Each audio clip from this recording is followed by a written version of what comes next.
Next, Bezalel used acacia wood to construct the square altar of burnt offering.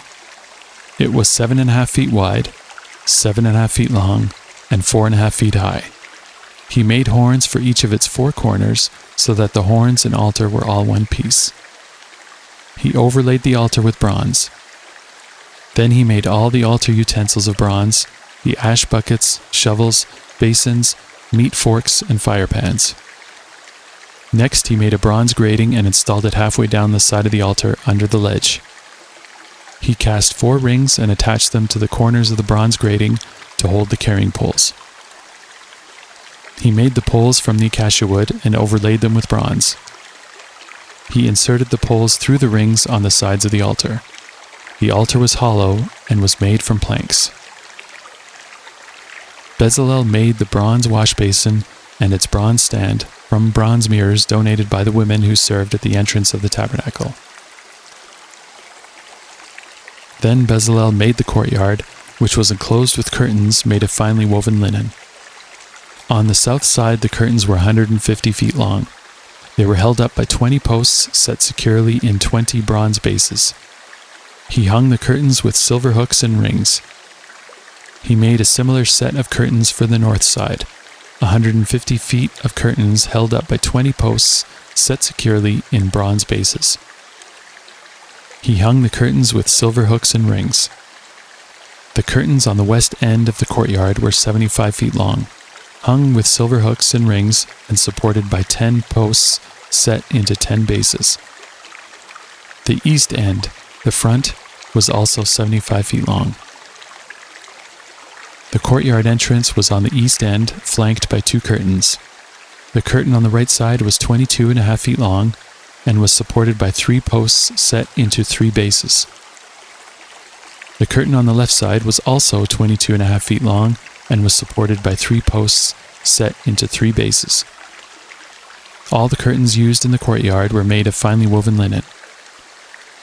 Each post had a bronze base and all the hooks and rings were silver.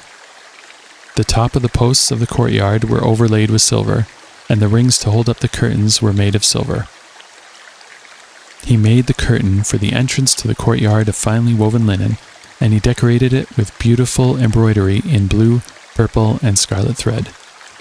It was 30 feet long, and its height was 7.5 feet, just like the curtains of the courtyard walls.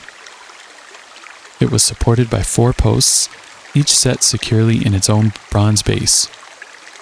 The tops of the posts were overlaid with silver, and the hooks and rings were also made of silver. All the tent pegs used in the tabernacle and courtyard were made of bronze. This is an inventory of the materials used in building the tabernacle of the covenant. The Levites compiled the figures as Moses directed, and Ithamar, son of Aaron the priest, served as recorder. Bezalel, son of Uri, grandson of Ur, in the tribe of Judah, made everything just as the Lord had commanded Moses. He was assisted by Oholiab, son of Ahisamach, of the tribe of Dan, a craftsman expert at engraving, designing, and embroidering, with blue, purple, and scarlet thread on fine cloth. The people brought special offerings of gold, totaling 2,193 pounds, as measured by the weight of the sanctuary shekel. This gold was used throughout the tabernacle. The whole community of Israel gave 7,545 pounds of silver, as measured by the weight of the sanctuary shekel. This silver came from the tax collected from each man registered in the census. The tax is 1 bekah, which is half a shekel, based on the sanctuary shekel. The tax was collected from 603,550 men who had reached their 20th birthday. The 100 bases for the frames of the sanctuary walls and for the posts supporting the inner curtain required 7,500 pounds of silver, about 75 pounds for each base. The remaining 45 pounds of silver was used to make the hooks and rings and to overlay the tops of the posts. The people also brought as special offerings 5,310 pounds of bronze, which was used for casting the bases for the posts at the entrance to the tabernacle, and for the bronze altar with its bronze grating and all the altar utensils. Bronze was also used to make the bases for the posts that supported the curtains around the courtyard, the bases for the curtain at the entrance of the courtyard, and all the tent pegs for the tabernacle and the courtyard.